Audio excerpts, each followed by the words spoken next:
let's get underway. So today is the topic of fearless leadership, and it's one of what we call our Living in Stride webinar. So for those of you who are new, our rhythm is that we do 2 webinars every month.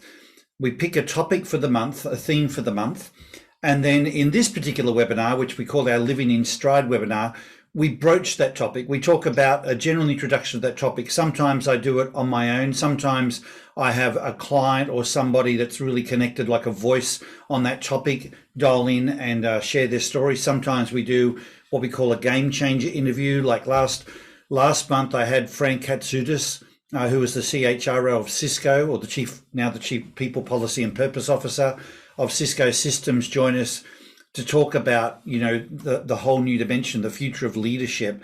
And then what we do in the second webinar, which is in 2 weeks' time, so they're on a bi-weekly rhythm, is we then unpack that particular theme through the lens of ID. And we call that our ID masterclass. So for those of you who would really like to learn the nuances of ID and how to apply it in a much richer way with a lot of practical insights and examples from the people on the call, it's more of a discussion or a class where the people who have quite a lot of knowledge, we have a number of our ID black belt people join that call. It's generally a smaller call or a smaller webinar, but it's a real discussion around the particular topic of the month. So, for example, in 2 weeks' time, we're going to dig into fearless leadership through the lens of ID and talk about what it means for the different drives. And I'm sure that will make for a very interesting discussion. There's been a lot of interest in this webinar today, actually, on the topic of fearless leadership. So what I'm going to do is I'm going to speak to this topic for a little bit and just give you some perspectives on the notion of fearless leadership and why it came to be in this particular webinar. And then I'm also going to invite, your perspectives and questions, and we will have a discussion for the back half of this webinar as well. Is there any questions or comments before we get underway? Good to go. So guys, the reason I raised this topic today was because, for the last couple of years, with all of us working in a more virtual capacity, and as we return to what at best I think is going to be a hybrid work model of a mixture of working from home and working live in team. Some people will do that on a weekly basis. Some people just come together maybe once a quarter with their teams. But the whole topic of building trust in teams has been, a more challenging exercise when people are working remotely and virtually. And with all the change, both personally that's going on in families in terms of working from home and what's going on in the work environment, not only is there a struggle to have trust, but there's been a real sense of fear. People are fearing their jobs, they're fearing individuals, they're fearing certain conversations. And, it's like if they can't be in the meeting live and everyone else hears what's going to happen, if they can't travel, what's going to happen. So the notion of fear has become a very relevant topic with business leaders that we've been working with, and how do we remove that fear? And in the last month, I was making a video with one of our clients, and we were talking about how to remove this fear, and we're doing something as a launch to all of her organization. She runs a massive 10,000 people strong organization. And she said, I don't know whether we should take the approach of removing fear or really asking our leaders to step into a place of fearless leadership. And I had this like light bulb experience, and I remember years ago, I was talking about trust, and someone said to me, it's not that there's not trust. It's not the absence of trust. It's actually that the team has a lot of suspicion. And that was another light bulb experience, that it's one thing to say we don't have trust, but if you've got people actually walking around with suspicious minds, I mean, that's worse than just not having trust. And so when you think about fear in the same way, it's one thing to try and remove fear.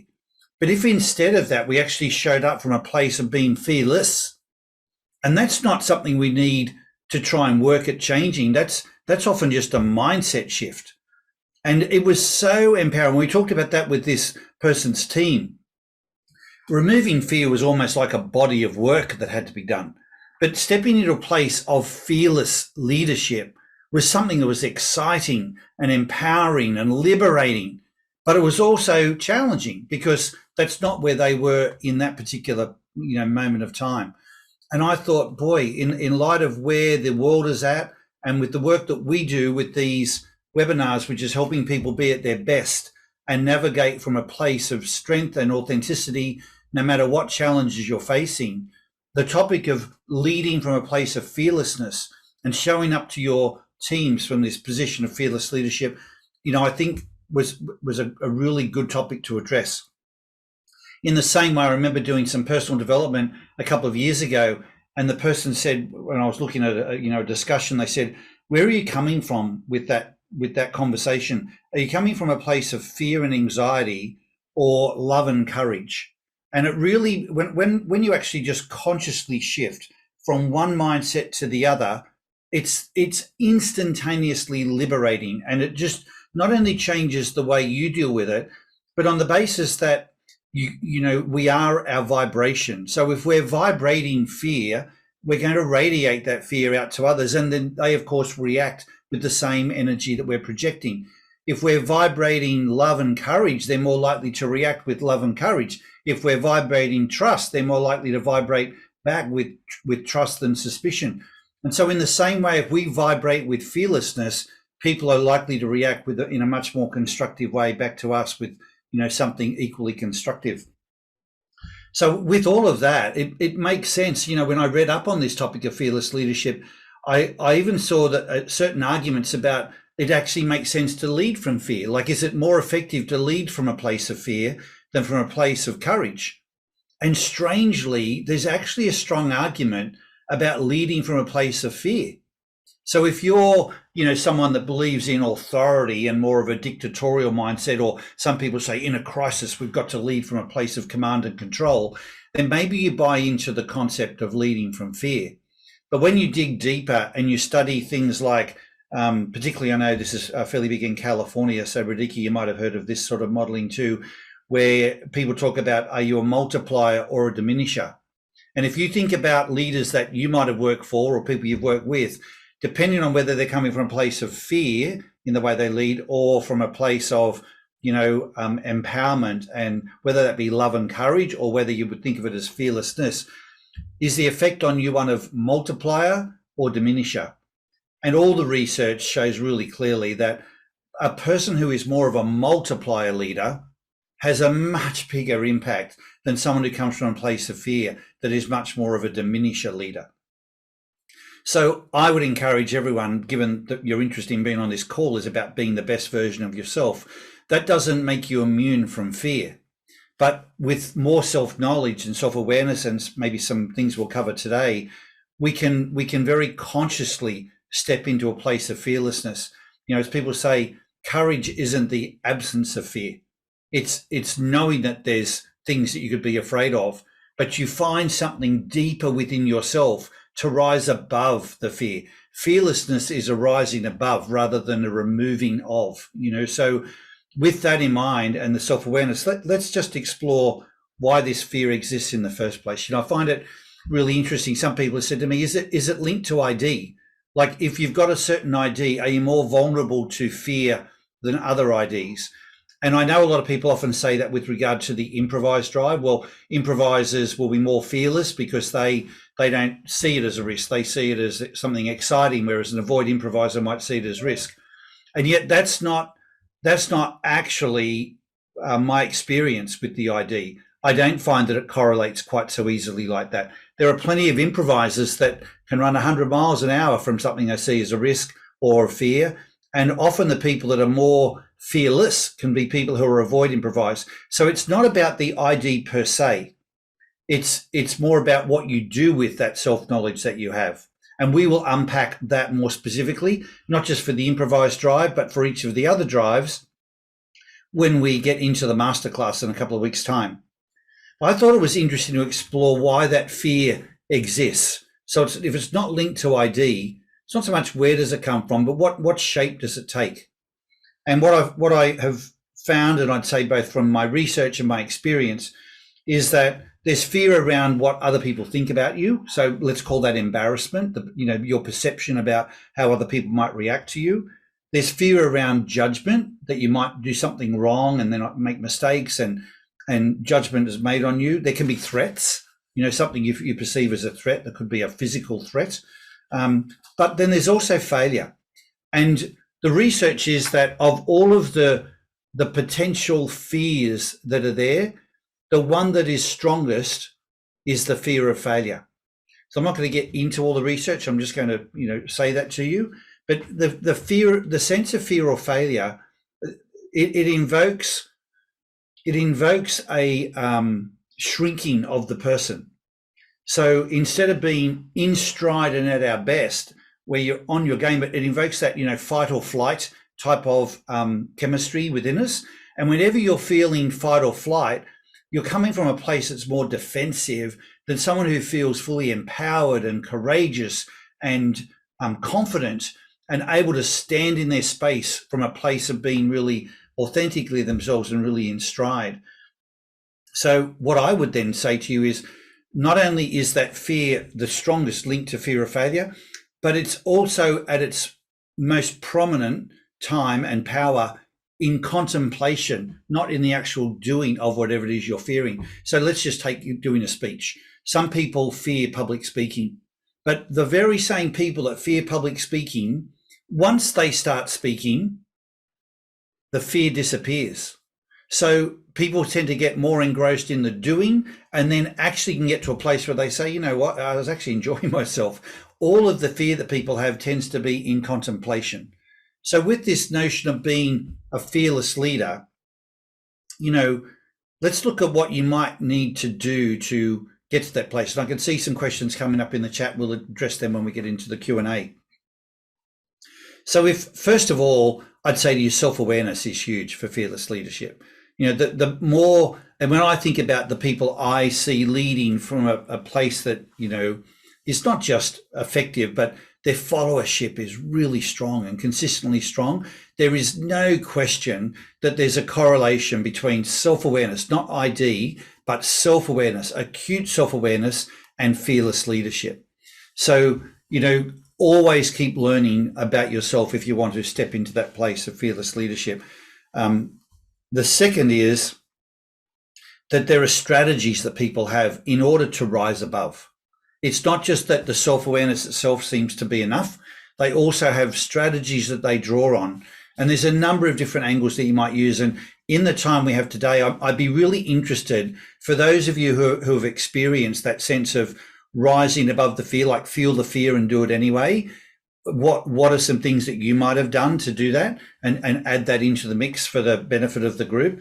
But I know one of them is perspective. There are some people that, the first thing they do is go to perspective. And the place, the key word that seems to always come up is gratitude. Gratitude is just an incredible antidote for fear and recovery, and getting that place of, strength and confidence and being in a more positive mindset to even contemplate, how do I rise above? It's not necessarily one thing. There might be several things you need to do, but to take some of the sting out of the fear that you're feeling, just being grateful. Some people have a perspective of growth that, well, if I'm feeling these nerves and fear, a certain amount of fear, that means I'm about to grow. There are many people who have said to me over the years, as much as I hate fear, I've come to realize when I look back that it's when I've been most in fear that I've grown the most. And therefore, I now focus on the growth that's going to come rather than the fear that I feel in the contemplation phase. So that's another way that people, use perspective. So gratitude is one of them. The sense of growth is another. The sense of, this is meant to be. Like, if it wasn't meant to be, I wouldn't be here right now. There's a lot of people that live with that philosophy of, if it's happening, that it's meant to be. You've probably heard me say before, life is perfect. Just because it's not the way that we might have seen it or wanted it or planned it, doesn't mean it's not occurring exactly the way it's meant to be for us. And it might only be apparent a year from now, 2 years from now, we look back and go, oh, now I can see why that happened. So perspective is a really powerful agent in moving your mindset to a place where you can contemplate fearless leadership. Another one is how people define risk. Some people see it as a risk and as something to be feared. And some people say, what's the risk of not doing it?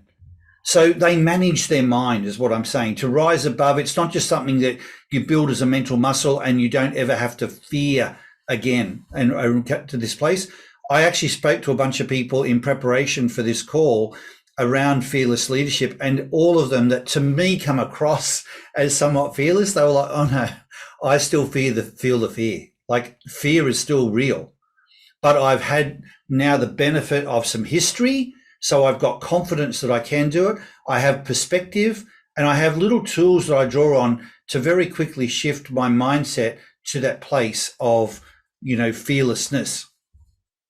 So, and then at the end of the day, they look at failure, if that's the biggest fear, that sense of failure, and they say, well, what is failure anyway? I mean, how do you fail? There's so many people that have had things go wrong, whatever, whether it's financial, whether it's marriage, whether it's illness, and you only really fail if you don't get back up. So I I guess it takes some life, some history to sort of get confidence around the fact that failure isn't something to really be feared. Most people who have been really successful have had failures, and frankly, some big failures along the way to get there. But it's about the resilience of getting back up. And so, with that, I've just grabbed what I found these written by others, but I would say they resonate with my own experience talking to those people about fearless leadership. The 4 qualities of fearless leadership: one is the courage to fail. So they get their head around failure as it's not really failure, it's just the nerves you go through. The second is the resilience to recover. So they're willing to take the risks and face the fear. And then if they get knocked down or embarrassed or flattened somehow, they know that they've got that resilience to recover. The third is a mindset for success. So I guess that means you've got this perspective that you're not satisfied to just stand still and tread water. You want to keep having a go. There's something you want to expand, something you want to grow into, something you want to try. So there's a sense of being, a brighter future, a better future is what you're going for. And that's what I mean by mindset for success. And the other one, the fourth one, is a consistently higher consciousness. And that's where I put the whole point about self-awareness, where you are, in that place of being able to be true to yourself and authentic. That's like the strongest place. Imagine someone's going to come and push you over. If you knew there was going to be that sort of pressure on you, you'd take a stand to be sort of more strong. Whereas if you're standing on one leg or somewhat sort of unstable to start with, they could easily push you over. So I think self-awareness and acute self-awareness is very much like that you have this groundedness, in knowing who you are and knowing how to be true to you. So you know what that looks like for you, what it feels like, and you know what you need to do to get to that place. But I don't think just self-awareness on its own is enough. I think it is really getting quite intentional and purposeful about being fearless. And I can say, even in my own case, there's certain conversations in the last couple of weeks that I went to have, and it's like, okay, if I was coming from a place of fearless leadership, what would I do? And just that question to myself completely changed the way I approached and showed up in that particular conversation. So with that, I might just invite some comments or questions from you guys on your perspectives around fearless leadership, and either when you've seen it, when you've done it yourself, maybe when you've struggled to do it. What's on your mind? What are you thinking about now in terms of this for yourself?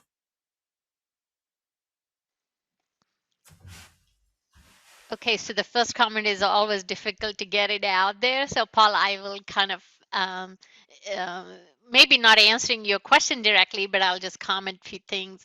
I think a lot of times fearless leadership is also impacted by your surroundings. And what I mean by that is, and again, taking the personal experience, I'm a very direct person. And, at work, depends on what your work culture is. I've been with 3 technology companies, and each company has a different culture, and directness doesn't always work in all the company cultures, right?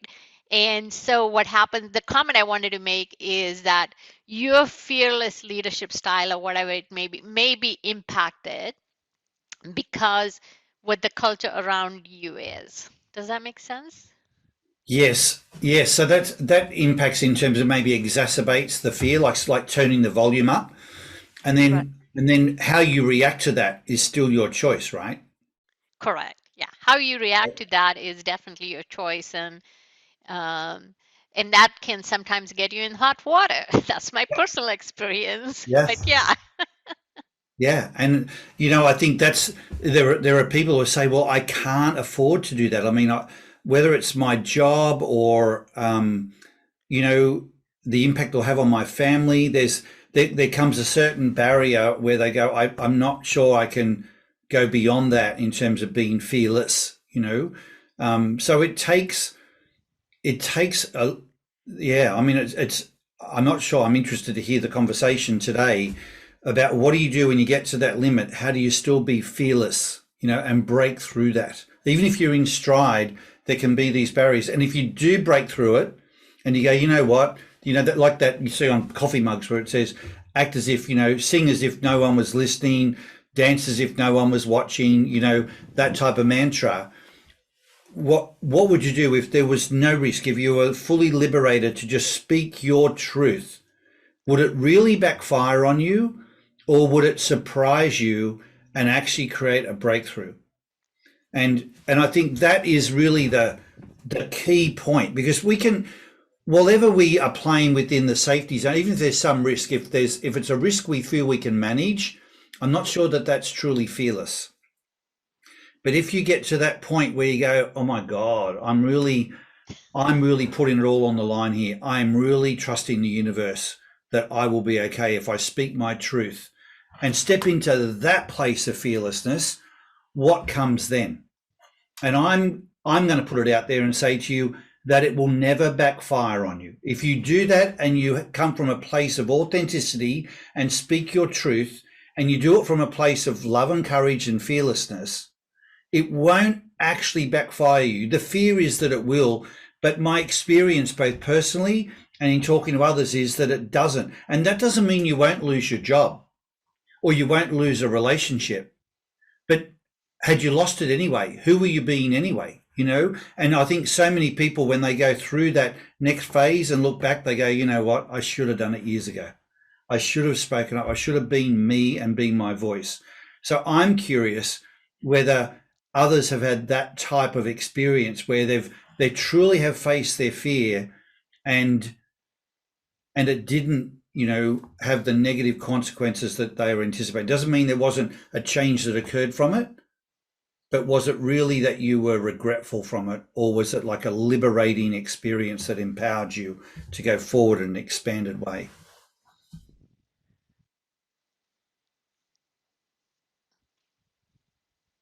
Paul, you made so many great points. I'm reeling here with which one to jump onto, and I think I'd like to separate out from my own head the difference between what we do when we feel fear, and I think that there's amazing things there, particularly what's going on physiologically into there's Robert Sapolsky says there's 4 F's we respond to: fear, fright, flight, and sex, and we have what these reactions going on are then the battle between the midbrain and the cortex sort of thing.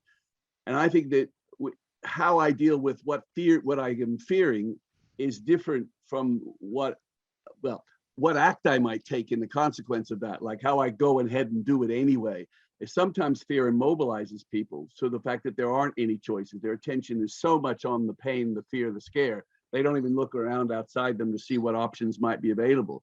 Other people hear the fear and feel the fear and go, oh my God, what do I have to do? And their attention immediately goes out and they find some rope hanging there or a thing to, the action heroes of all of our action stories, their all attention always goes out in fear, right? It doesn't go inside. And so that's different from what maybe it causes. So there's just so many topics here, but I just like to add the idea that when we let fear win, we lose our attention to what's going on around us. And then we become less flexible, less resilient. And then that makes things work. So we associated the fear with these things that got work. It was actually the fact that we just left. We're not in his now, right? And so things got worse because we let go of the wheel of the car, right? And that ability to catch those moments when you feel like, oh my God, and then reclaim those moments, that to me is when you become appearing fearless. The fear is still there, but it's not running the show.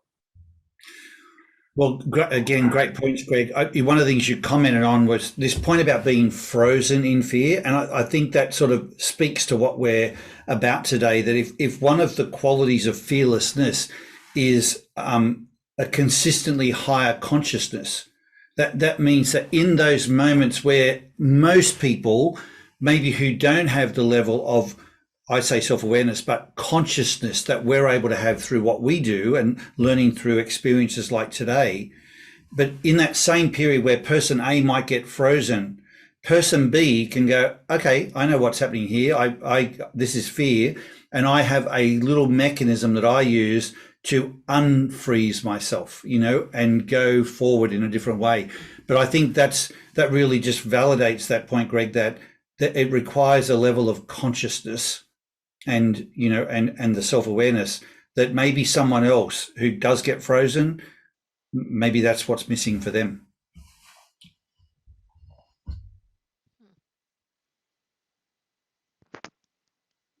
Who else has something on either their own fear, maybe something they want to break through, or where they've experienced fearlessness, either from others or yourself?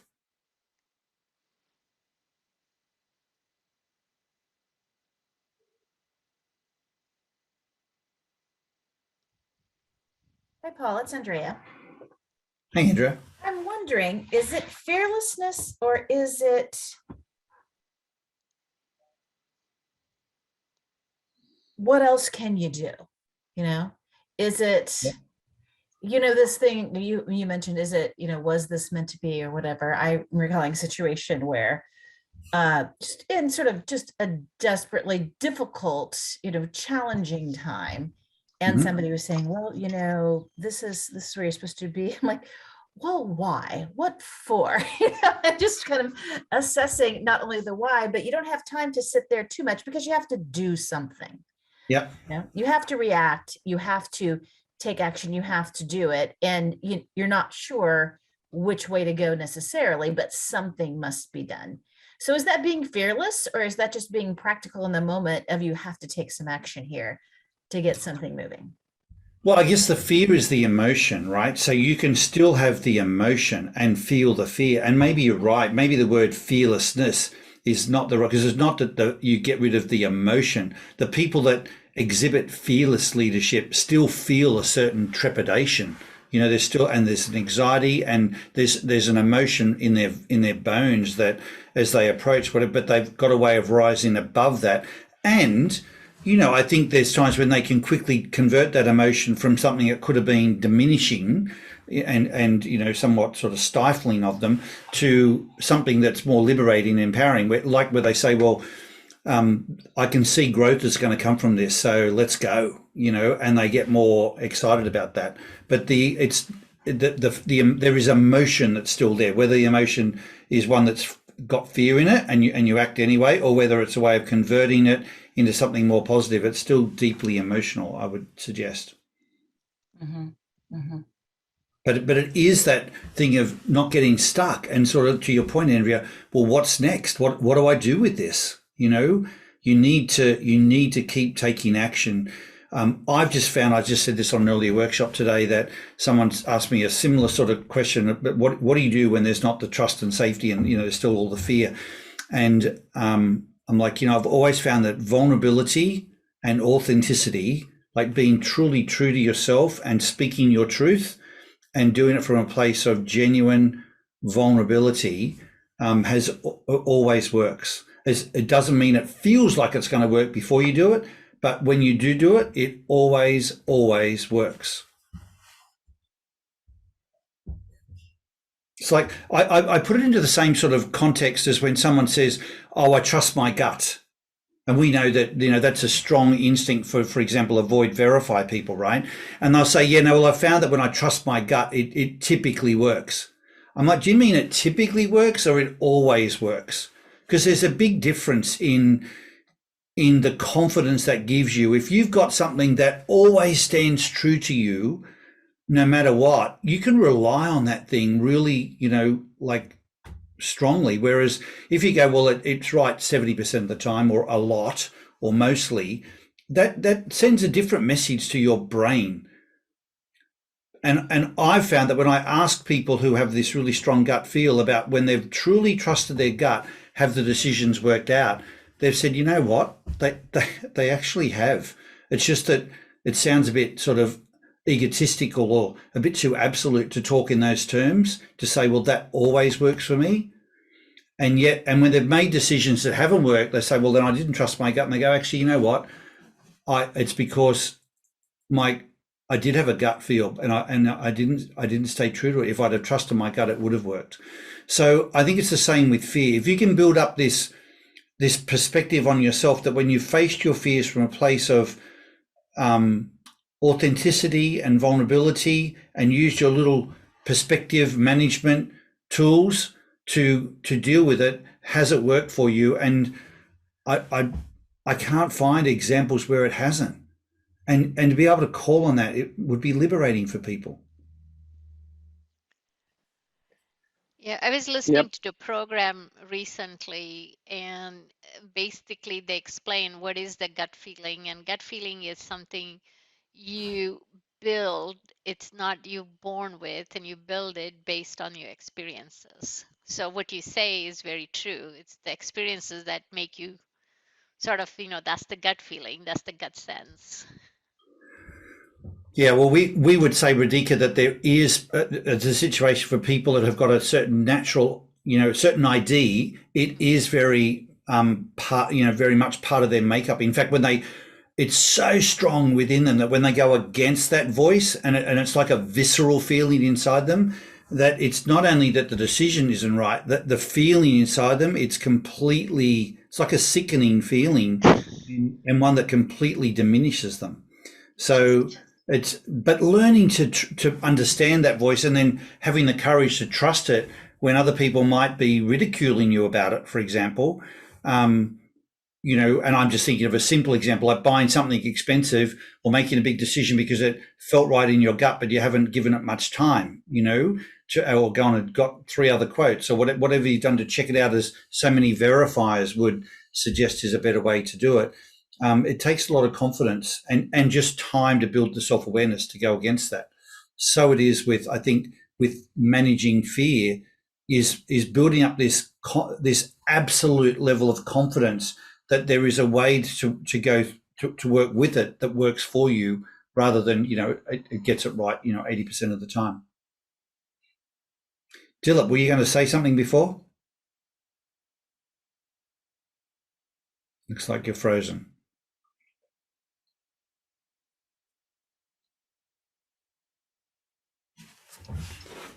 I'm curious if anyone. Go on. Sorry, Jim. That's right. Can I comment, starting with the ID interpretation, where we start off with personality and then we come through attitude and self-esteem, self-confidence. When I talk to people about that, I use the children learn from what they live poem, which starts off, if a child lives with criticism, he learns to condemn. Now that to me gives an understanding of where my fears come from, because that's your scripting or your early program. I then separate that into subconscious and conscious. So I'm now talking from my conscious, and when I'm seeing a situation, I'm feeling fear in that, then I start looking at where does that fear come from? And sometimes it can come from your scripting, your early childhood, what your parents taught you, which is a survival mechanism in that early childhood. And then I ask the question, is that relevant to what I'm trying to achieve today? Yeah. The best example of that between the conscious and the subconscious is if you've done a defensive driving course, whether it be on a motorbike or in a car, and you come around a corner and there's a foreign object on the road, if you look at that foreign object, you will hit it because you've told your subconscious to go there. So conversely, if you have a fear of a situation and then you look at the fear, you're going to hit that rock in the road because you've told your subconscious, take me there. And your subconscious is what keeps you alive and drives you forward. Yeah.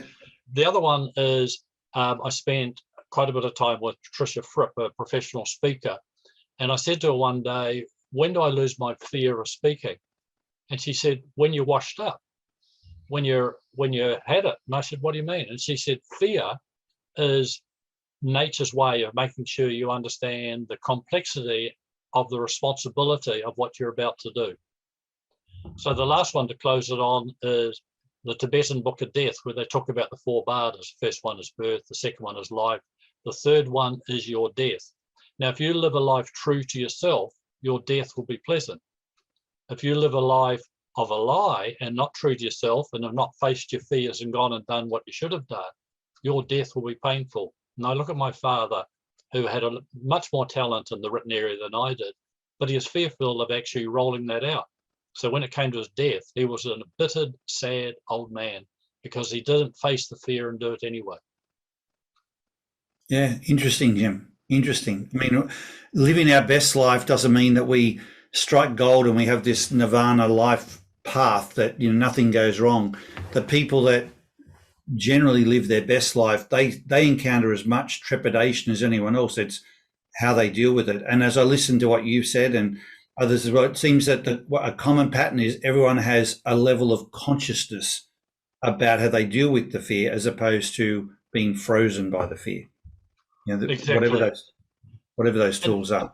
And the other one too is there's only one part of society that has no problems, and they are all in the graveyard. So we all have problems, and the fascinating thing is the more complex those problems and the more we take on, the better the quality of our lives. So the saying that works for me is people don't fail, they just give up trying. And we actually don't learn from succeeding, we learn from our failures, because that's the best lessons. Everything we've ever learned in life has not come from successes, it's come from our failures and what we've done to overcome them. Take riding a bike, for instance. Well, and most people that riding a bike, learning to walk are good examples because that you can actually, firstly we all relate to them, and secondly people actually fall over and hurt themselves. But it's the getting back up and continuing to try, that you have the breakthrough. I know for anyone that's ever learnt to ski, it's very rare that someone can get on a set of skis and start skiing. You fall over a lot. And, it takes quite a few goes before you get to a point where you go, okay, I'm actually starting to enjoy this now. So it's definitely the getting back up again and keeping on going that builds that muscle. It just seems to be the common trait. But most people, the sense of failure is actually a myth. Like it's something they have before they try. Even when they try and it hasn't gone as perfectly as they might have wanted it to, their post-mortem of it is still one of that's positive. Like, well, at least this was achieved. At least I did it. At least these people got benefit from it. There's a couple of things we can improve, but I wouldn't have even known about those until I did it. Generally, failure is not like an absolute falling off the bike, flat on the ground, knocked out cold. It might be a scraped knee, but it's not even one that hurts or bleeds. So it's hardly enough to stop us having a crack. And I think just keeping fear in perspective, that it's mostly mythical as opposed to anything of real potential pain. I just hope that's the consciousness piece. But I can't see and I can't find examples where people who have come from a really positive place and vibrated love, courage, confidence, and stepped into that place of fearlessness, then spoken with authenticity and vulnerability where it's actually not worked out.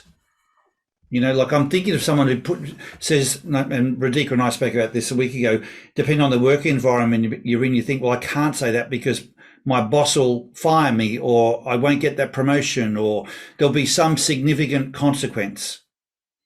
And I'm like, and what would happen if you did it anyway? You might just be the person that is the catalyst for the breakthrough. And I can't find where that is not happening. I'm now on a bit of a mission to see, it's like if someone doesn't trust their instincts, does that backfire? And it never backfires. Like, and I'm talking about people who, when I've spoken to them after a marriage and said, so the marriage never worked out. Were your instincts, that the marriage was going to, and they will typically say to me, I've never told anyone else this, Paul, but, you know, when I was walking down the aisle, or I knew in my bones it wasn't right, but I had other voices telling me otherwise, so I sort of ran with those. But my true gut instinct, now that I can see in hindsight, gave me a different message. And I think it's having that same confidence and self-awareness about fear can be liberating to people, to have that confidence in themselves. Dilip, I think that's twice you've gone to say something. I'll cut you off. Yeah, thank you. I mean, a lot of incredible points made by many people. So what I want to share is kind of my own experience with this topic. So in the context of kind of my professional career, right, over the 20 plus years. So I did something which is somewhat fearless, which I've never done before in my career, right? Like I've always, the specific example is when I'm making a job transition, I've made a few of them in my 20 plus years.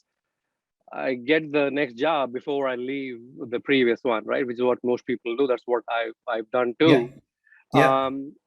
And for the first time, I said, I'm not going to do that, right? I'm going to leave before I know that I know that I have something else.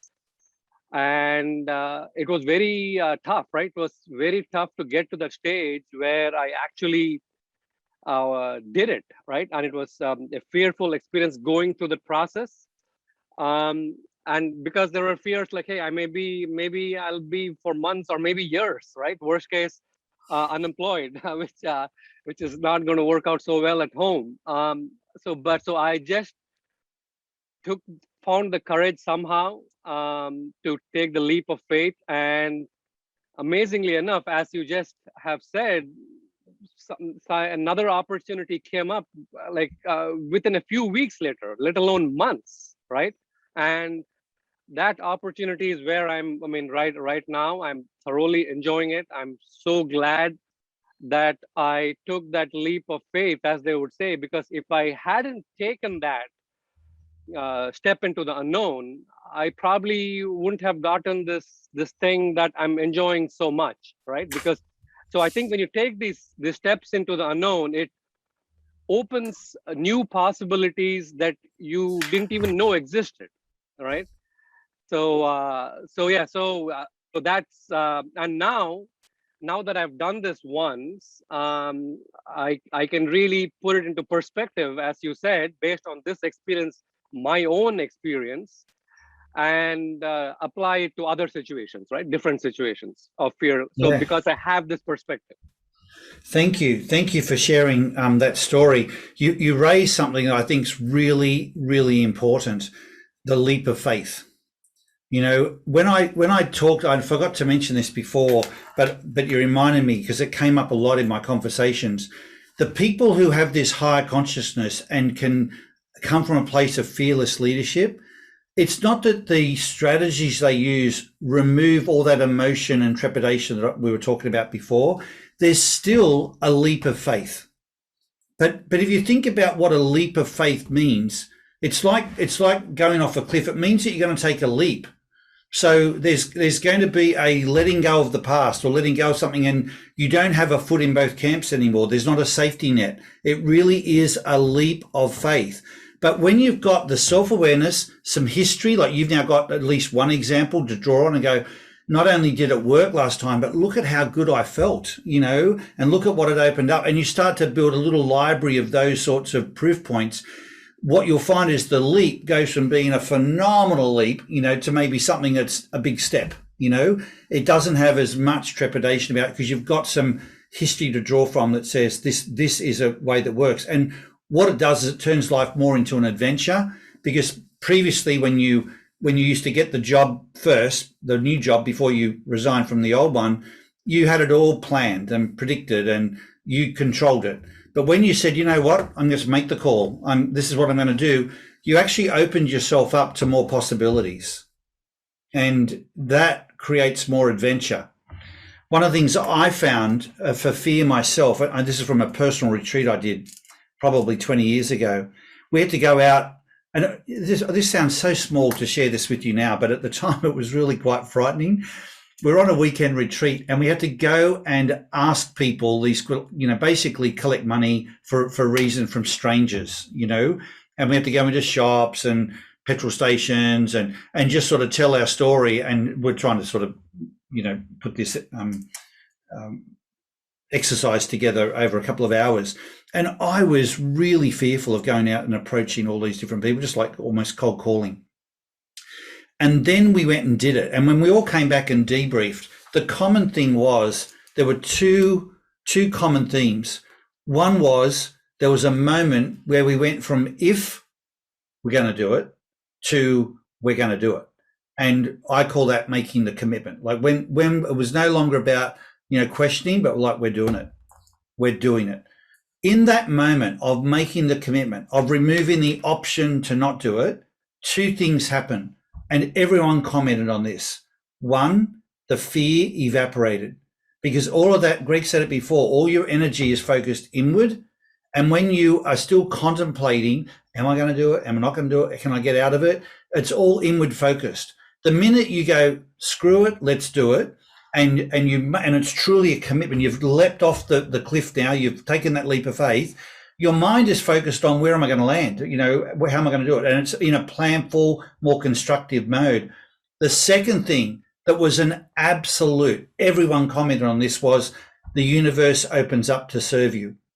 When you make that leap of faith and you're trying, fear evaporates and the universe opens up to serve you. So you can't predict where the universe is going to serve you from, but it just does.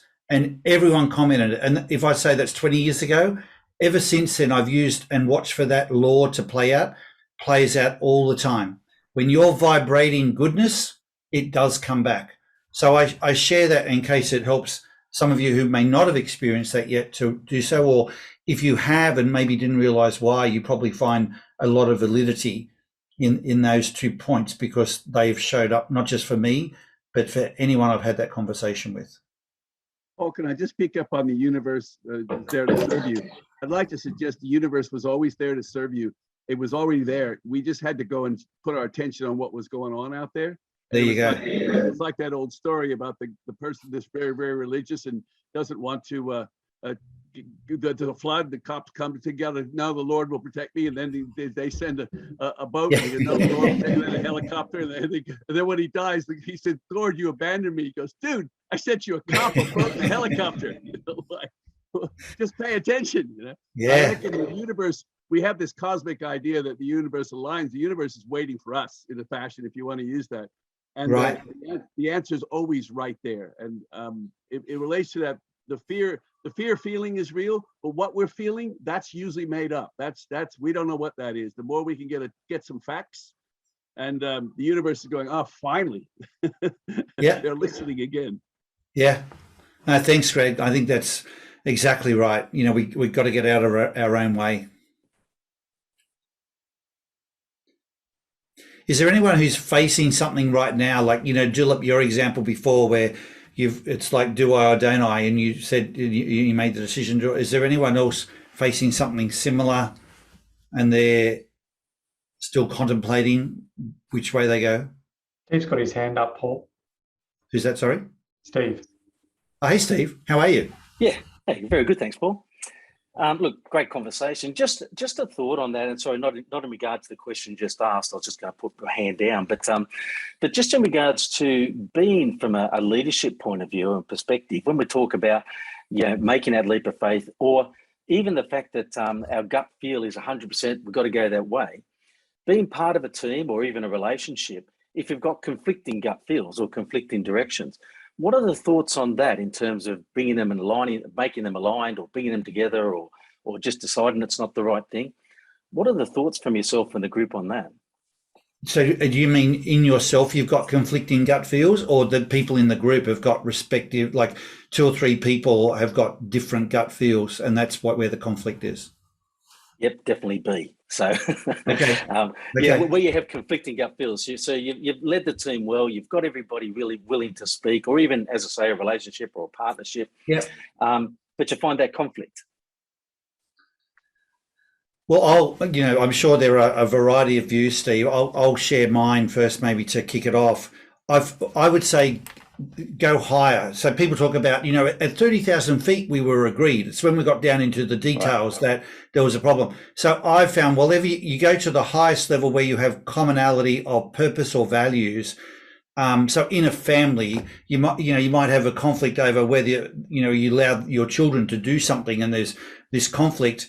But if you go above and say, look, we both agree, right? We want the best thing for our child. We want to raise them but yes, we do. And so find where there's some commonality and then start to come down. I think you've got more hope of making progress when you realize, so at some point we're really in this together. We're really aligned. It's just in some area of detail that we might be in conflict. That sort of reduces the heat, as opposed to feeling like we're completely opposed to this. There normally is some common link, but it's at a higher, or in business, more strategic level. Right. That'll be my experience. I don't know if others would have a different angle to that.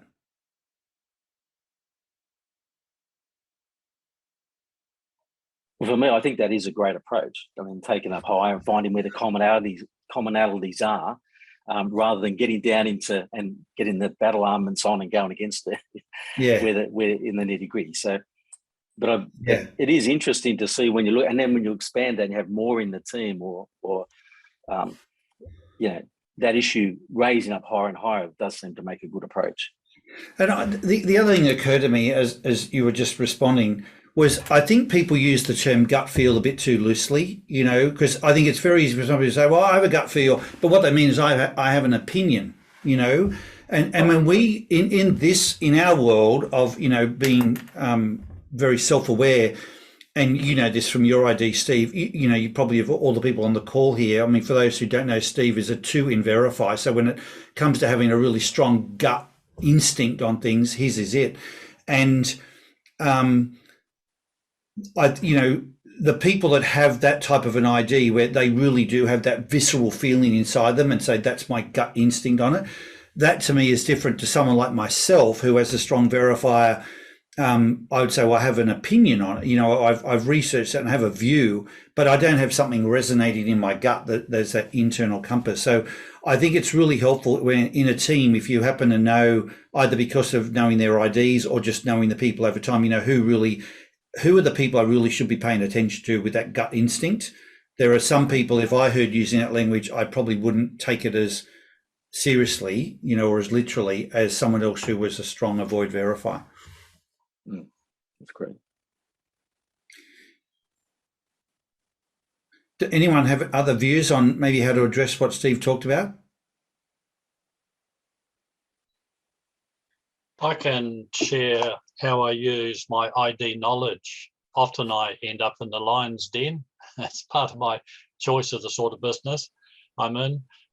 So the first port of call, the first ID I use is I just say to the audience, doesn't matter whether it's 5 or 50, what's the history? How did we get to where we are today?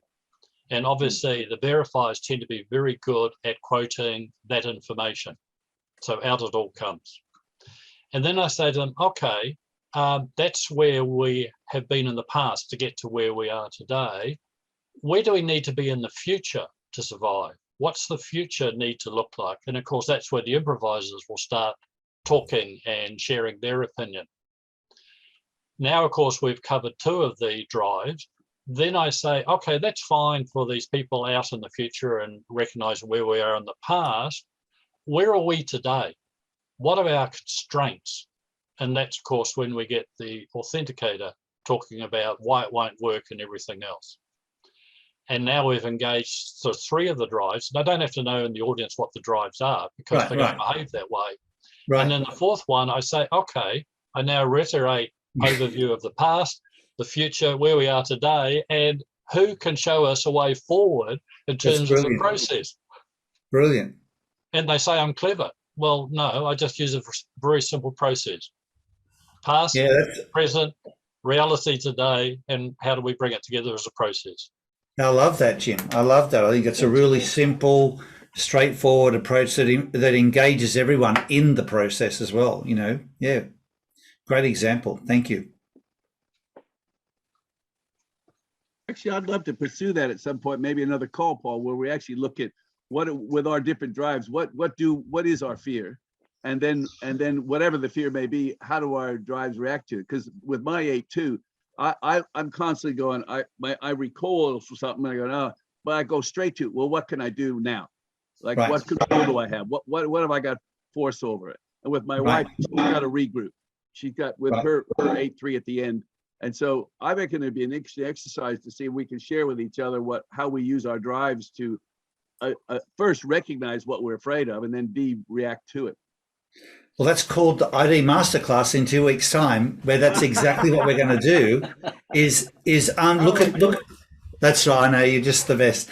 Look, where we're going to look at this topic and say, okay, now that for those that are more into understanding this through the lens of ID, what are the different fears that are associated with verify, authenticate, complete, improvise, and what are the different mechanisms or strategies that people use based on their ID to either remove or move forward with that fear, being the case.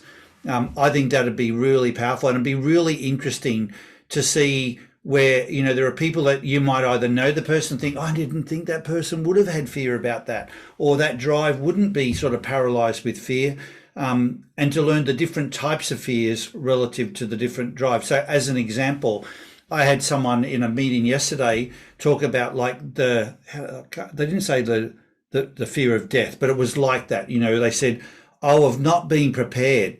When this leader expects me to do something in a couple of days, like show up to a meeting, and I haven't had enough time to get prepared, like the fear of that. And that was a strong verifier. Was a lot of their fear was when I don't have the time to prepare, So there'll be different angles to that depending on what your drive is. And it might also be a combination of drives. So that's what we're going to dig into when we do the ID Masterclass in a couple of weeks' time. So what you might want to do, those of you on this call, is 2 things. Firstly, think about that topic for yourself. Like, are there things you still fear?